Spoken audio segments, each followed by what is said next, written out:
சேனைகளின் கர்த்தராம் ஆண்டவராகிய இயேசு கிறிஸ்துவின் நாமத்தில் கிராஸ் டிவி நேயர்களாகிய உங்கள் அனைவருக்கும் என் அன்பின் வாழ்த்துதலை தெரிவித்துக் கொள்கின்றேன்.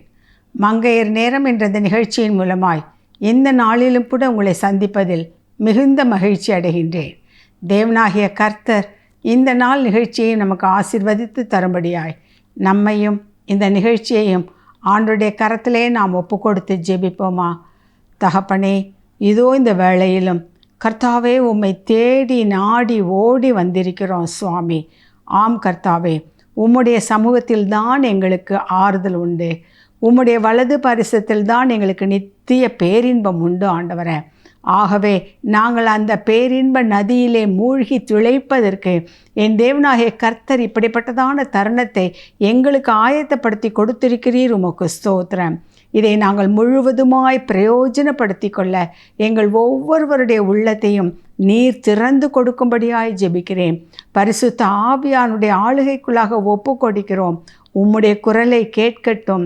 எங்களுக்கு எது அவசியமோ, நாங்கள் எதை தெரிந்து கொள்ள வேண்டுமோ அதை புரிந்து கொண்டு அறிந்து கொண்டு உம்முடைய ஆசீர்வாதத்தை முழுவதுமாய் சுதந்திரித்து கொள்ள என் தேவனாகிய கர்த்தர் கிருபை பாராட்டுவீராக. நீர் பேசும், நாங்கள் கேட்கிறோம்.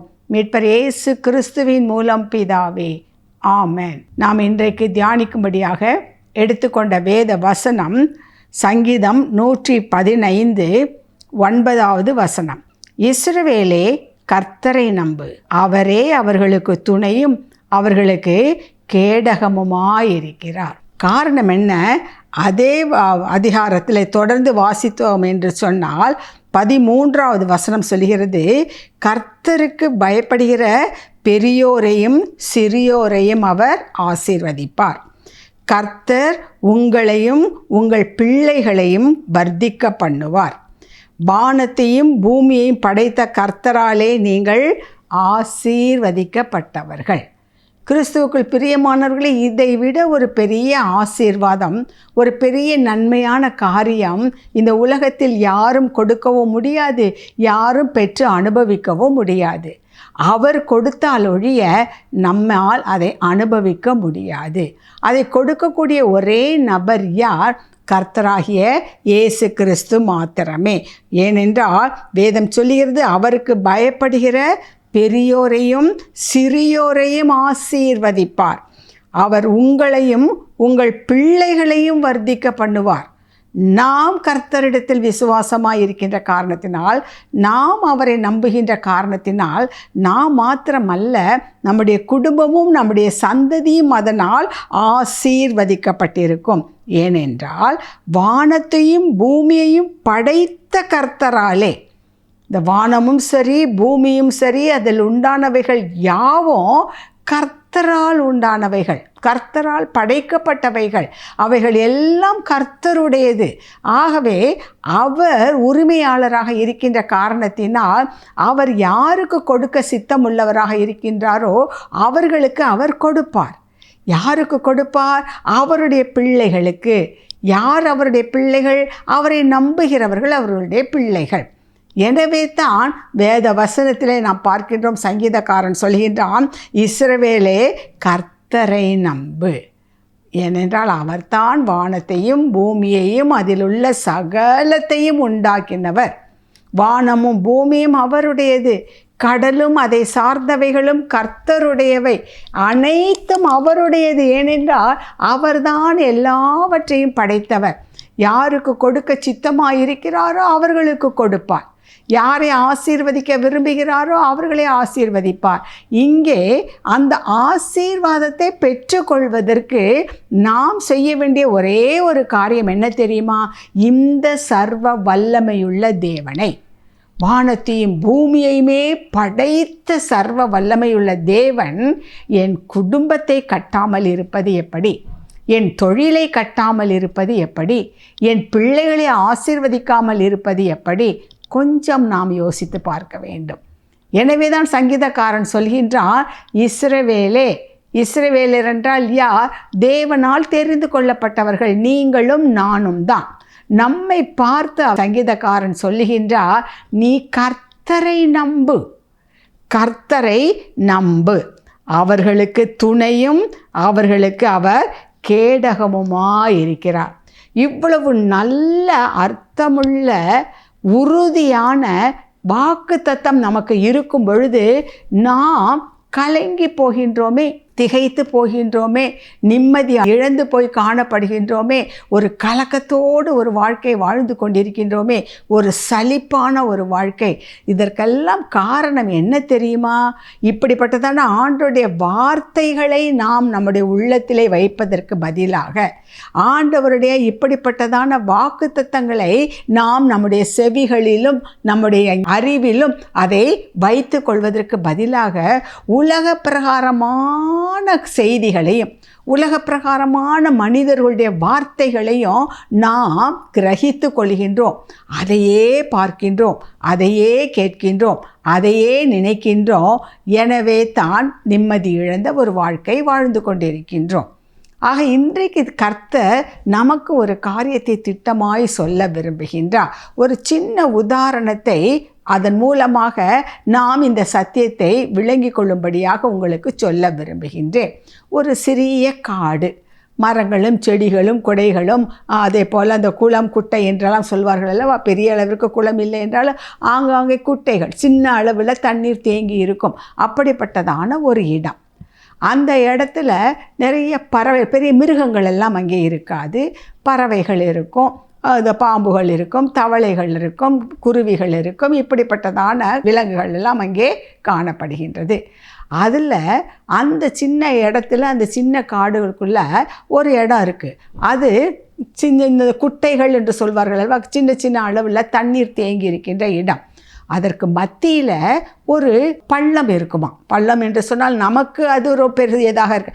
ஒரு ஆள் உயரம் அல்லது 7 அடி 8 அடி ஆழம் இருக்கும் என்று வைத்துக்கொள்வோம். அப்படிப்பட்டதான ஒரு பள்ளம் சிறிய அளவில் தான். மனிதர்களுக்கு அது ஒரு பெரிய பள்ளம் கிடையாது. ஆனால் அங்கே உள்ள அந்த தவளைகளுக்குள்ளாக ஒரு எதிர்பார்ப்பு இருந்தது. அது என்ன என்று சொன்னால், அவர்கள் அதை நம்பி இருந்த மூட பழக்கம் என்று வைத்துக்கொள்வோமே, அல்லது மூட நம்பிக்கை என்று வைத்துக்கொள்வோமே. அது என்னவென்றால், அந்த குழியில் தவளை விழுந்துருச்சுன்னா அது மறுபடியும் வெளியே வந்ததாக சரித்திரமே இல்லை. அதில் விழுந்த தவளைகள் அனைத்தும் மாண்டு போயின, இறந்து போய்விட்டது. ஒரு தவளை கூட இத்தனை வருடங்களில் அது வெளியே வந்ததே கிடையாது. தவறி உள்ளே விழுந்தால் விழுந்தது தான். இப்படிப்பட்டதான இந்த அவங்களுடைய நம்பிக்கை பரம்பரையாக வந்தது என்று வைத்துக்கொள்வோமே. அப்படியாக இருக்கும் பொழுது அந்த வழியே செல்வதற்கு இந்த தவளைகள் எல்லாம் பயப்படும். அந்த பள்ளத்தின் பக்கத்தில் ஒரு தவளையும் போகாது, எல்லாம் சுற்றி தள்ளி அப்படி தான் செல்லும். இப்படியாக இருக்கும் பொழுது ஒரு நாள் ஒரு தவளை என்ன செய்தது, தவறி அது உள்ளே விழுந்து விட்டது. அந்த பள்ளத்தில் விழுந்த உடனே மற்ற தவளைகள் எல்லாம் அந்த பள்ளத்தை சுற்றி நின்று கொண்டு, ஐயோ அவ்வளவு தான், இதில் விழுந்தவங்க ஒருத்தர் கூட இதுவரையிலும் வெளியே வந்ததே இல்லை. உள்ளே விழுந்த தவளை வெளியே வருவதற்கு முயற்சி பண்ணது, கொஞ்சம் குதித்து பார்த்தது, அதனால் முடியவில்லை. மற்ற தவளைகள் சொன்ன, ஏன் வீணாக உன்னுடைய எனர்ஜியை வேஸ்ட் பண்ணி கொண்டிருக்கிறாய், எப்படியும் நீ மாண்டு போகின்றாய். ஆகவே கொஞ்சம் நிம்மதியாக இருந்து விட்டு, மாண்டு போவதை விட்டுவிட்டு குதித்து இன்னும் உன்னுடைய உடலை வருத்தி கொண்டு நீ ஏன் சீக்கிரத்தில் சாக வேண்டும் என்று சொல்லி சில தவளைகள் என்ன சொன்னது, ஏன் இந்த பக்கம் வந்தாய், இங்கே விழுந்தாக்க யாரும் உயிரோடு வந்தது இல்லை என்று உனக்கு தெரியாதா, ஏன் வந்தாய் என்று சொல்லி சில தவளைகள் அதை கடிந்து கொண்டிருந்தது. வேறு சில தவளைகள் என்ன செய்து கொண்டிருந்தன, ஐயோ பாவம், இப்படி விழுந்து விட்டதே, இனி இது உயிர் தப்பி பிழைப்பதற்கு வழியே இல்லையே என்று. இன்னும் சில தவளைகள் என்ன சொன்னதா, என்னுடைய அப்பா இப்படித்தான் இந்த பக்கம் வரும்போது உள்ளே விழுந்து விட்டார், பிறகு அவர் அதிலேயே மரித்து போனார். இப்படியெல்லாம். ஆனால் உள்ளே விழுந்த தவளை என்ன செய்தது, மேலே எப்படியாவது வர வேண்டும் என்ற அந்த ஒரே நோக்கத்தோடு துள்ளி குதித்து மேலே வருவதற்கு எவ்வளவோ முயற்சி எடுக்கின்றது. அப்பொழுது தவளைகள் எல்லாம் உன்னால் முடியாது, முயற்சியை கைவிடு, என்னத்துக்காக இப்படி போட்டு உன்னையே வருத்தி கொண்டு இருக்கின்றார் என்றெல்லாம் எவ்வளவோ சொன்னதுகள். இப்படியாக எதிர்மறையான நிறைய பேச்சுகள் அங்கே சுற்றிலும் பேசப்பட்டு கொண்டிருந்தது. அந்த தவளை இவற்றுக்கெல்லாம் ஒன்றும் செவி சாய்க்காதது போல மறுபடியும் மறுபடியுமாக பாதி தூரம் குதிப்பது போல இருக்கும், அந்த சுவரை பற்றுவது போல இருக்கும், மறுபடியும் வழுக்கி விழுந்துவிடும். எல்லோரும் பரிதாபமாக அதை பார்த்து கொண்டிருந்தார்கள். நேரம் செல்ல செல்ல இது இன்னும் கொஞ்சம் அதிகமாய் வேகமாய் அது முயற்சி பண்ணி ஒரு கட்டத்தில் குதித்து வெளியே வந்து விட்டது. எல்லா தவளைகளுக்கும் ஒரே ஆச்சரியம். என்ன, இதுவரையிலும் எங்கள் அனுபவத்திலே, வயது முதிர்ந்த தவளைகள் சொல்லுகின்றதாம், எங்கள் அனுபவத்திலே எங்கள் பெற்றோர்கள் எல்லாம் சொல்லியிருக்கின்றார்கள், இதிலே விழுந்தவர்கள் யாரும் வெளியே வந்தது இல்லை. இது ஒரு மரண குழிதான், யாரும் வெளியே வர முடியாது என்று சொன்னார்கள். இது எப்படி நடந்தது என்று சொல்லி கேட்டு அவர்களிடம் என்னென்னவோ கேள்வி கேட்கின்றார்கள். அப்பொழுது அந்த தவளை ஒன்றையும் கவனிக்காமல் அதை பாட்டுக்கு குதித்து அதோடைய இடத்திற்கு சென்று கொண்டிருந்தது. அப்பொழுது அதற்கு பக்கத்தில் வசிக்கின்ற மற்றொரு தவளை சொன்னதான், ஏன் இப்படி வீணா எல்லாரும் உங்களுடைய தொண்டை தண்ணியை வீணாக்கி கொண்டிருக்கின்றீர்கள்? அந்த தவளைக்கு செவிடு, அந்த தவளைக்கு காது கேட்காது. நீங்கள் எவ்வளோ கத்துனாலும் சரி, எவ்வளவு சொன்னாலும் சரி, அதற்கு அது காதிலேயே விழாது என்று சொல்லி சொன்னதாம். கிறிஸ்துவுக்குள் பிரியமானவர்களே, இது ஒரு சின்ன அற்ப உதாரணமாக சொல்லப்படுகின்ற ஒரு கதை. ஆனால் இதில் உள்ள ஒரு உண்மை என்ன தெரியுமா? ஏன் அந்த தவளை தன்னுடைய முயற்சியை கைவிடாமல் குதித்து திரும்ப முயற்சி எடுத்துக்கொண்டு இருந்தது தெரியுமா? காரணம், சுற்றிலும் இருப்பவர்கள் சொல்லுகின்ற எதையும் அது தன்னுடைய காதில் வாங்கி கொள்ளவில்லை. முடியாது என்பதை காதில் வாங்கி கொள்ளவில்லை. இது இப்படி இருந்தாலும் இப்படி தான் ஆகும், அவ்வளவு தான், நம்பிக்கையே இல்லை, இப்படிப்பட்டதான வார்த்தைகள் எல்லாம் அதன் காதில் விழவே இல்லை. ஏன் முயற்சி செய்கின்றார், ஏன் இங்கே வந்தார் என்று சொல்லி கடிந்து கொண்ட அந்த வார்த்தைகளும் அதன் காதில் விழவில்லை. ஏனென்றால் அது செவித்திறன் அற்றது என்று சொல்லி நாம் பார்க்கின்றோம். அதற்கு ஒரே ஒரு எய்ம் என்ன, எப்படியாவது இந்த குழியை விட்டு நாம் வெளியே வந்துவிட வேண்டும். அதில் அது சாதித்தது. அதனுடைய அந்த குறிக்கோள் என்று சொல்வார்களே, அந்த குறிக்கோளை அடைவதற்கு விரோதமான சூழ்நிலை இருந்தாலும், விரோதமான வார்த்தைகள் இருந்தாலும் அதையெல்லாம் கவனிக்காமல் அது ஒரே எய்மோட எப்படியாவது வெளியே வர வேண்டும் என்ற அதே குறிக்கோளோடு அது செயல்பட்டது, வெற்றியும் அடைந்தது. இதை கேட்டுக்கொண்டிருக்கின்ற அன்பான சகோதரே, நம்முடைய வாழ்க்கையிலும் அதே தான். வெற்றியுள்ள ஒரு வாழ்க்கை வாழ வேண்டும் என்று சொல்லிதான் தேவன் உங்களையும் என்னையும் படைத்தார். ஆனால் சூழ்நிலைகள், நம்மை சுற்றி இருப்பவர்கள், இவர்களுடைய காரியத்தெல்லாம் பார்க்கும் பொழுது, அவர்கள் சொல்லுகின்ற வார்த்தைகள் எல்லாம் கேட்கும் பொழுது நமக்கு அப்படியே ஒரு மனமடிவு ஏற்பட்டு விடுகின்றது. என்னடா வாழ்க்கை, நாம் ஏன் வாழ்ந்து கொண்டிருக்கின்றோம்? எடுக்கின்ற முயற்சிகள் எல்லாம் இப்படித்தான் அபத்தமாக போகுமா? எதற்காக என்று சொல்லி கேள்வி மேல் கேள்வி கேட்டுக்கொண்டு இருக்கின்றோம். மற்றவர்கள் சொல்லுகின்ற வார்த்தைகளுக்கு நாம் செவி மடுக்கின்றோமே தவிர, கர்த்தர் எனக்கு என்னெல்லாம் வார்த்தை வைத்திருக்கின்றார், அவரை நம்புகின்ற பிள்ளைகளுக்கு என்னெல்லாம் ஆசீர்வாதம் வைத்திருக்கின்றார் என்பதை மறந்து போய்விடுகின்றோம். அதை நாம் மறந்து போய்விடுகின்றோம். எனவே தான் கிறிஸ்துவுக்குள் பிரியமானவர்களே, நம்மால் வெற்றியுள்ள ஒரு வாழ்க்கை வாழ முடியவில்லை. சிலரிடம் கேட்டால் விசுவாசிகள் என்று சொல்வார்கள், ஆலயத்திற்கு போவார்கள், ஜெபிப்பவர்கள் தான். அவர்களிடம் போய் கேட்டு பாருங்கள், எப்படி இருக்கிறீர்கள் என்று சொல்லி, ஏதோ இருக்கின்றோம் வேணுமென்றால் ஒரு வார்த்தையை சேர்த்து கொள்வார்கள், ஏதோ ஆண்டவருடைய புண்ணியத்தில் நான் இருந்து கொண்டு இருக்கின்றேன். அதிலும் ஒரு சலிப்போடு தான், கர்த்தர் கூட இருக்கிறார், ஆகவே எனக்கு ஒரு குறைவும் இல்லை என்று சொல்வதற்கு அவர்களுக்கு மனம் இல்லை, அந்த தைரியம் இல்லை. ஏனென்றால் அவர்களை சுற்றிலும் பல வகையான பிரச்சனைகள், பிள்ளைகள் மூலமாய், கணவன் மூலமாய், தொழில் ரீதியாக, வேலை ஸ்தலத்திலே, ஊழியத்திலே, சபையிலே, இப்படி பல பிரச்சனைகள், அந்த பிரச்சனைகள் எல்லாம் பார்த்து கொண்டிருக்கின்றார்கள். எனவே இவர்களுடைய ஆவிக்குரிய வளர்ச்சியிலே, ஆவிக்குரிய வாழ்க்கையிலே வளருவதற்கு இவர்களால் முடியவில்லை. சில சமயங்களில் நாமே சொல்லுகின்றோம், இவ்வளவு நல்லவர்களாக இருந்து என்ன பிரயோஜனம்? மற்றவர்களை குறித்து நாமே பேசியிருக்கிறோம் அல்லவா, அவர்கள் எவ்வளவு நல்லவர்கள் தெரியுமா, அவர்களுக்கு போய் இவ்வளவு துன்பங்கள் வந்து கொண்டிருக்கின்றதே. இவர்கள் எவ்வளவு உண்மை உள்ளவர்கள் தெரியுமா, இவர்களுக்கு போய் இப்படி நடந்து விட்டதே. இப்படியெல்லாம் பேசுகின்றோமே நாம் யார்? அந்த பள்ளத்தை சுற்றிலும் நின்று கொண்டு கூவி கொண்டிருக்கிற அந்த தவளைகளுக்கு ஒப்பாயிருக்கின்றோம். ஆனால் அதே நம்மையும் பார்த்து சிலர் இதை சொல்லுவார்கள், இதெல்லாம் நடக்காது, இதெல்லாம் நிறைவேறாது, வேண்டாத ஆசை உனக்கு எதுக்கு, முடியாத காரியத்தில் போட்டு ஏன் இவ்வளோ எஃபர்ட் போட்டு கொண்டிருக்கின்றார். இப்படியான அதைரியப்படுத்துகின்ற வார்த்தைகள், அவநம்பிக்கையை ஊட்டுகின்ற வார்த்தைகள் சுற்றிலும் வந்து கொண்டிருக்கின்றது. கிறிஸ்துக்குள் பிரியமானவர்களை ஆண்டவர் சொல்லுகின்றார், இவைகளுக்கு நீ செவி மடுக்காதே, இவைகளுக்கு நீ செவி மடுக்காதே.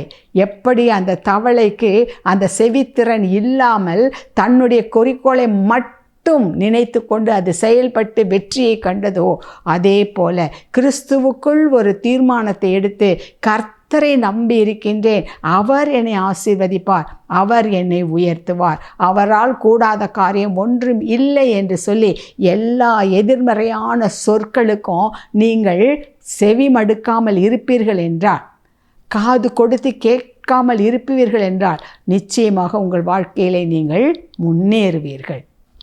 வேதத்திலிருந்து ஒரு சில உதாரணத்தை நான் உங்களுக்கு சொல்ல விரும்புகின்றேன். நம்ம எல்லோருக்கும் நன்றாக தெரிந்த ஒரு காரியம்தான் தாவீது கோலியாத்தை குறித்த ஒரு காரியம். நம்ம எல்லாருக்கும் தெரிந்த ஒரு சம்பவம். 1 சாமுவேலின் புத்தகம் 17ஆம் அதிகாரத்தில் பெலிஸ்தியர் என்ன செய்கிறார்கள்? இஸ்ரவேலுக்கு விரோதமாக போரிட வந்து நிற்கிறார்கள், முற்றுகை போடுகின்றார்கள். ஒரு பக்கம் பெலிஸ்தியர், மற்றொரு பக்கம் இஸ்ரவேலர். ஆனால் நேருக்கு நேர் சண்டை போடுவது, எல்லோருமாக சண்டை போடுவது என்று சொன்னால் ஒருவேளை அது அவர்களுக்கு சுலபமாக இருந்திருக்கும், அல்லது அதுதான் அவர்கள் பழக்கமாக இருக்கும். எனவே துணிந்து அவர்கள் ஒருவரை ஒருவர் எதிர்த்து போரிடுவார்கள். ஆனால் இங்கே சிச்சுவேஷன் வேறு போன்றது. இங்கே என்ன செய்கிற, ஒரே ஒருத்தனை அனுப்புகிறாங்க. அவன் யார் என்றால் கோலியாத்து. அந்த கோலியாத்து ஒருவன் வந்து நிற்கிறான். அவன் பெரிய ராட்சதன் போன்றவன்.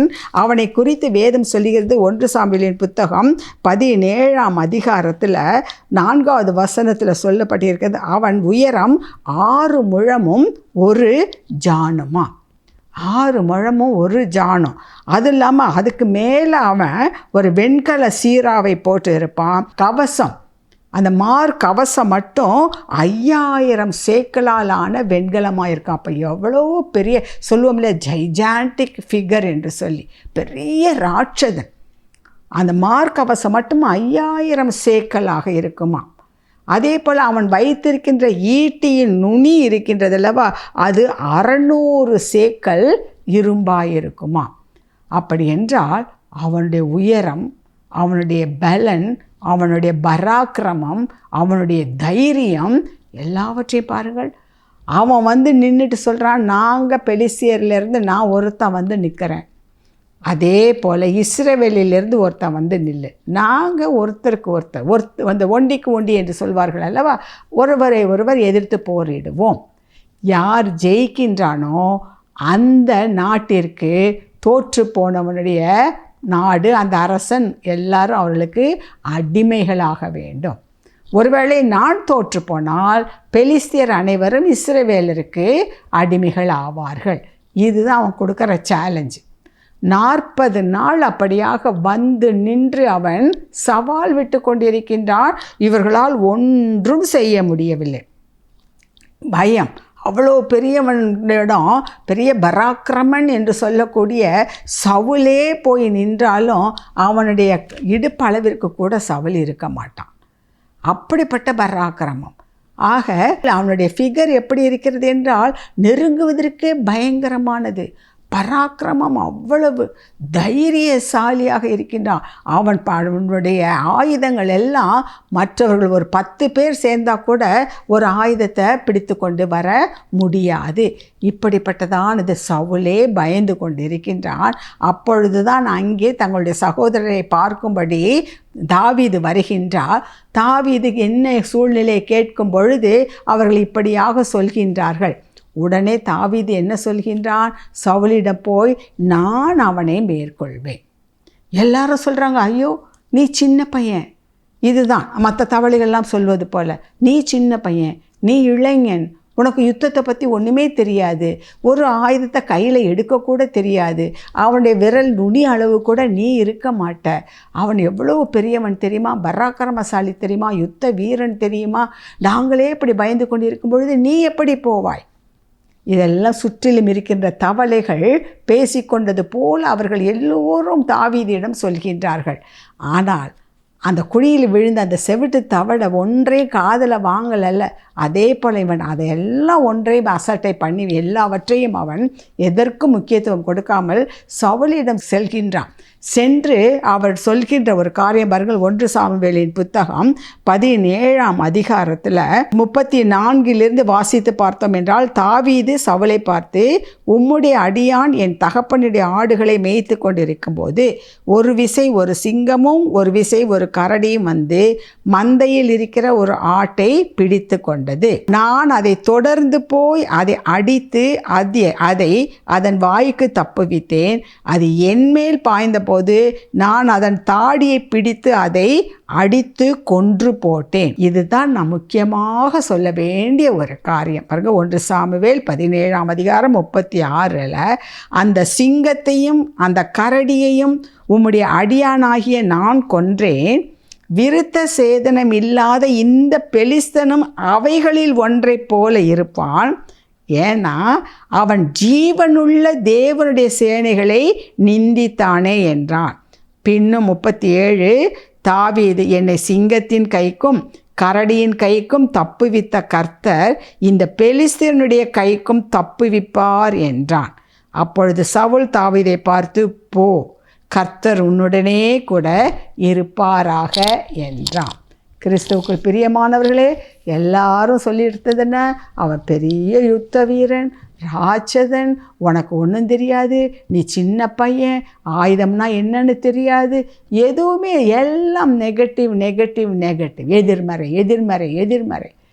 நீ சரியாக பரீட்சை எழுதலை, உனக்கு மார்க்கு குறைவாக தான் இருக்குது, உனக்கு நல்ல கல்லூரியில் வேலை கிடைக்காது, ஐயோ இந்த ப்ரொஃபஷனுக்கு நீ போக முடியாது, அந்த இதில் சேர்ப்பதற்கு எனக்கு பணம் இல்லை, இந்த தொழிலை ஆரம்பிப்பதற்கு நான் என்ன செய்வேன், எனக்கு ஞானம் இல்லை, ஐயோ என் பிள்ளையுடைய எதிர்காலத்தை எப்படியாக நான் அவர்களுக்கு ஒரு நல்ல எதிர்கால வாழ்க்கையை அமைத்து கொடுப்பேன், அதற்கேற்ற வசதியும் இல்லை, எனக்கு ஆலோசனை கொள்ள ஆட்களும் இல்லை. இப்படியாக யோசித்து யோசித்து யோசித்து யோசித்து யோசித்து நாம் என்ன செய்கிறோம், நம்மை நாமே காயப்படுத்தி கொண்டிருக்கின்றோம், நாட்களை வீணடித்து கொண்டிருக்கின்றோம். அப்போ இங்கே சொல்கிறாங்க, தாவீதுகிட்ட இப்படியெல்லாம் இருக்குப்பா, எப்படிப்பா உன்னால் முடியும்? அவன் சொன்ன ஒரே வார்த்தை என்ன தெரியுமா, அந்த சிங்கத்துக்கும் கரடிக்கும் தப்புவித்த கர்த்தர் இந்த பெலிஸ்தருடைய கைக்கும் என்னை தப்புவிப்பா. என்னுடைய பலத்தினால நான் போகலை, ஏன் படிப்புனால பெரிய மார்க்குகளை நான் வாங்க போகிறதில்ல, நான் வாங்கின மார்க்குனால ஒரு நல்ல கல்லூரியில் எனக்கு இடங்க பிடிக்க போகிறதில்ல, அல்லது ஒரு பெரிய கல்லூரியில் படித்ததுனால எனக்கு ஒரு நல்ல வேலை கிடைக்க போவது இல்லை, அல்லது எனக்கு பெரிய அறிவு இருக்குது, திறமை இருக்குது, ஆகவே நான் இந்த ஒரு தொழிலை இதை வைத்து நான் பெரிய ஆளாக வந்து விடுவேன் என்று சொல்லி அல்ல. இதெல்லாம் ஒன்றும் கிடையாது. ஆனால் எவரையும் மேன்மைப்படுத்த என் தேவனால் கூடும் என்று இருக்கின்றதே, எந்த இடத்திலும் இருந்து உயர்த்த ஒருவரை என் தேவனால் கூடும் என்று இருக்கின்றதே. ஏன் சிறைச்சாலையில் இருந்த யோசேப்பை தானே எகிப்தின் அதிபதியாக உயர்த்தினார் என்னுடைய தேவன். ஆடுகளின் பின்னே சென்று கொண்டிருந்த தாவீதை தானே அங்கே இஸ்ரவேலுக்கு அரசனாக உயர்த்தினார். அந்த தேவன் இருக்கிறார், அவர் என்னை உயர்த்துவார். இங்கே தாவீது அதை தான் சொன்னான், அந்த கரடிக்கும் அந்த சிங்கத்துக்கும் தப்புவித்த கர்த்தர் இந்த பெலிஸ்தனுக்கு என்னை தப்புவிப்பார். கர்த்தரை நம்பு இஸ்ரவேலே, கர்த்தரை நம்பு, அவர் உன்னை ஆசீர்வதிப்பார். இங்கே தாவீது கர்த்தரை நம்பினா மற்றவர்களுடைய வேண்டாத வார்த்தைகளுக்கு அவன் செவி கொடுக்கவே இல்லை, சூழ்நிலையை பார்க்கவே இல்லை, கோலியாத்தை அவன் பார்க்கவே இல்லை, சுற்றிலும் இருக்கின்ற அந்த படை வீரர்களை அவன் பார்க்கவே இல்லை, தன்னுடைய இயலாமையை அவன் பார்க்கவே இல்லை, தன்னிடத்தில் ஒன்றுமே இல்லையே என்று சொல்லி அப்படியே ஒன்றையும் அவன் நினைத்து பார்க்கவில்லை. ஒன்றே ஒன்றை நம்பினான், என் கர்த்தரை நம்பினான். இஸ்ரவேலே, கர்த்தரை நம்பு, கர்த்தரை நம்பு, அவரே உனக்கு அடைக்கலமும் அவரே உனக்கு கேடகமாக இருக்கிறார். இங்கே அவன் அதை வாயினால் அறிக்கை பண்ணினான். அதே போல் தேவனாகிய கர்த்தர் தாவீதோடு கூட இருந்து அந்த கோலியாத்தை முறியடித்தார். இதை கேட்டுக்கொண்டிருக்கின்ற அன்பான சகோதரனே, சகோதரியே, உங்கள் வாழ்க்கையிலும் கூட இப்பொழுது நீங்கள் எந்த நிலைமையில் இருக்கிறீர்கள் அதை நான் அறியேன், ஆனால் பரலோகத்தில் உள்ள என் தேவன் அறிவார். இப்போ உங்கள் குடும்ப நிலைமை எப்படி இருக்கின்றது? கடனுக்குள்ளாக இருக்கின்றீர்களா? தொழில் சரியாக இல்லையா? பிள்ளைகள் கீழ்ப்படியாதவர்களாக இருக்கின்றார்களா? ஆலயத்திற்கு ஒழுங்காக வரமாட்டேன் என்று சொல்லுகின்றார்களா? பல கெட்ட மனித பிள்ளைகளோடு சேர்ந்து கொண்டு இருக்கின்றார்களா? என்ன கவலை உங்களுக்கு? எப்படிப்பட்ட துன்பத்தினால் நீங்கள் நெருக்கப்பட்டு கொண்டிருக்கின்றீர்கள்? மற்றவர்கள் உங்களை குறித்து ஏளனமாக பார்க்கப்படுகின்றீர்களா? அவமானப்படுத்தப்பட்டீர்களா? உதாசீனப்படுத்தப்பட்டீர்களா? கவலைப்படாதீர்கள், கவலைப்படாதீர்கள். இப்படிப்பட்ட நிலைமையில் உள்ள உங்களை தேடிதான் இயேசு வருகின்றார். உங்களை பார்த்துதான் கர்த்தர் சொல்லுகின்றார். உங்களை பார்த்துதான் இங்கே வசனத்தின் மூலமாய் கர்த்தர் பேசுகிறார். இஸ்ரவேலே, எது நடக்காது என்று நினைத்து கொண்டிருக்கின்றாயோ மகளே, எது இது சாத்தியமா என்று நினைத்து கொண்டிருக்கின்றாயே மகனே, இந்த வியாதியிலிருந்து எனக்கு குணம் கிடைக்காதா? இந்த வியாதி என்னை விட்டு நீங்கி போகாதா? இந்த கடன் பிரச்சனை தீராதா? என் வாழ்க்கை தரம் உயர்த்தப்படாதா? என் தொழில் ஆசீர்வதிக்கப்படாதா? என்னுடைய குடும்பத்திலே சமாதானம் வராதா? இப்படியாக பிரிந்திருக்கின்ற பிள்ளைகள் குடும்ப வாழ்க்கையிலே ஒன்றாக சேர மாட்டார்களா? இதற்கெல்லாம் சாத்தியமே இல்லையே என்று சொல்லி நீங்கள் நினைத்து கொண்டிருக்கலாம். உங்களுக்கு சாத்தியம் இல்லாமல் இருக்கலாம், உலக பிரகாரமான காரியங்களை பார்க்கும்போது சாத்தியம் இல்லாமல் இருக்கலாம். ஆனால் என் தேவனால் சாத்தியம் இல்லாத, செய்ய முடியாத ஒரு அதிசயமான காரியம் ஒன்றுமே இல்லை, ஒன்றுமே இல்லை. ஆகவே இந்த வேளையில் கர்த்தர் நம்மை பார்த்து சொல்லுகின்ற காரியங்க, நீங்கள் எப்படிப்பட்ட நிலைமையில் இருந்தாலும் உங்கள் உள்ளத்திலையும் சரி, உங்களுடைய அறிவிலும் சரி, நீங்கள் என்ன செய்யக்கூடாது? வேண்டாத உலக பிரகாரமான காரியங்களால் நிரப்பாதபடிக்கு கர்த்தருடைய இப்படிப்பட்டதான வாக்குத்தத்தமான வார்த்தைகளால் நிரப்புங்கள். உங்களை பார்த்து தான் ஆண்டவர் சொல்லுகின்றார், இஸ்ரவேலே கர்த்தரை நம்பு, இஸ்ரவேலே கர்த்தரை நம்பு, அவரே உனக்கு கேடகமும் உனக்கு மகாபலனுமாயிருக்கின்றார். இதை கேட்டுக்கொண்டிருக்கின்ற அன்பான சகோதரனே, சகோதரி, உன்னுடைய கவலை எது வேண்டும் என்றாலும் இருக்கலாம், பிரச்சனைகள் எப்படியும் இருக்கலாம், சூழ்நிலை எப்படியும் இருக்கலாம், அதை பார்க்க வேண்டாம். மற்றவர்கள் பல காரியங்களை குறித்து பல காரியங்களை சொல்லலாம். இது எப்படிமா நடக்கும்? இதெல்லாம் உன் தகுதிக்கு மிந்தின ஆசை, இதெல்லாம் சாத்தியமாகுமா? உன் லெவலுக்கு என்னவோ அதை பார்த்துட்டு போயிட்டுரு, இப்படியெல்லாம் கூறலாம். இத்தனை தடவை அடிபட்டும் உனக்கு புத்தி வரவில்லையா? ஏன் நீ உன்னுடைய ரூட்டை நீ மாற்றக்கூடாது? கிறிஸ்துவுக்குள் பிரியமானவர்களே, கர்த்தருடைய சமூகத்திலே அமர்ந்து, அவருடைய பாதத்திலே அமர்ந்து நீங்கள் ஒரு தீர்மானத்தை எடுங்கள். நீங்கள் அவரிடத்தில் ஆலோசனை கேளுங்கள். ஆண்டவர் தான் சொல்லுகின்றார், சங்கீதம் 32:8, நான் உனக்கு போதித்து நீ நடக்க வேண்டிய வழியை உனக்கு காட்டுவேன், உன்மேல் என் கண்ணை வைத்து உனக்கு ஆலோசனை சொல்லுவேன் என்று சொன்ன கர்த்தர் இந்த நாளிலும் உங்களுக்கு அவர் ஆலோசனை கொடுக்க வல்லவராக இருக்கின்றார். எனவே இந்த வேளையிலும் அந்த ஆண்டவரிடத்தில் நம்மை நாம் அர்ப்பணிப்போம். தகப்பனே, இதோ இந்த நேரத்திலும் எங்களை உம்முடைய கரத்திலே ஒப்பு கொடுத்து ஜெபிக்கிறேன் ஐயா.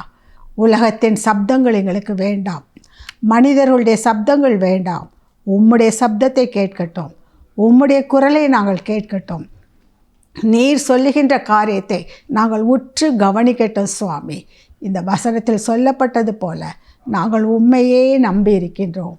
ஏனென்றால் நீர்தான் எங்கள் கேடகம், நீர்தான் எங்கள் பலன், நீர்தான் எங்கள் அடைக்கலம் சுவாமி.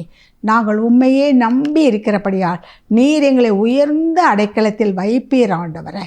தகப்பனே, எங்களை விடுவிப்பீர் சுவாமி, எங்களை தாங்குவீர், எங்களை ஏந்துவீர், எங்களை தப்புவித்தீர். இம்மட்டும் பாதுகாத்த தேவன், இனியும் நீரே எங்களை பாதுகாக்க வல்லவராக இருக்கிறீர். எனவே உம்முடைய கரத்திலே எங்களை தாழ்த்தி அர்ப்பணிக்கின்றோம்.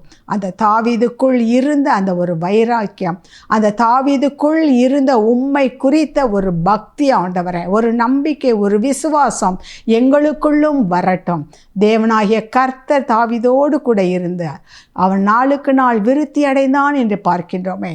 அதே போல இந்த செய்தியை கேட்டுக்கொண்டிருக்கின்ற பிள்ளைகளும் ஒவ்வொருவரும் ஆண்டவரே, சூழ்நிலையை பார்க்காமல், மனிதர்களை பார்க்காமல், மற்ற காரியங்களை பார்க்காமல் உம்மை மாத்திரம் நோக்கி பார்த்து கர்த்தாவே தங்களுடைய ஆசீர்வாதத்தை முற்றிலுமாய் சுதந்திரித்து கொள்ள தேவனாகிய கர்த்தர் கிருபை பாராட்டுவீராக. தகப்பனே, உமக்குள்ளாக அவர்கள் ஊன்ற கட்டப்படட்டும். கர்த்தர் எங்களை ஆசீர்வதிக்க வல்லவர், கர்த்தர் எங்களை உயர்த்த வல்லவர். அவரே எங்களுக்கு மட்டுமல்ல, எங்கள் குடும்பத்திற்கும், எங்கள் பிள்ளைகளுக்கும், எங்களுடைய எல்லாவற்றிற்கும் அவரே மகா பெரிய பலனும் கேடகவுமாய் இருக்கிறார் என்று சொல்லி தைரியமாய் பிள்ளைகள் இருக்க உதவி செய்யுங்க. உம்மிடத்திலிருந்து ஆசீர்வாதத்தை பெற்றுக்கொள்ள கிருபை தாங்க. ஒவ்வொருவரையும் ஆசீர்வதிங்க, காத்து கொள்ளுங்க. மீட்பர் இயேசு கிறிஸ்துவின் மூலம் பிதாவே, ஆமென், ஆமென். அவரே நமக்கு கேடகமும் பலனுமாய் இருக்கிறார். கர்த்தர் நம்மை ஆசீர்வதிப்பார். God bless you.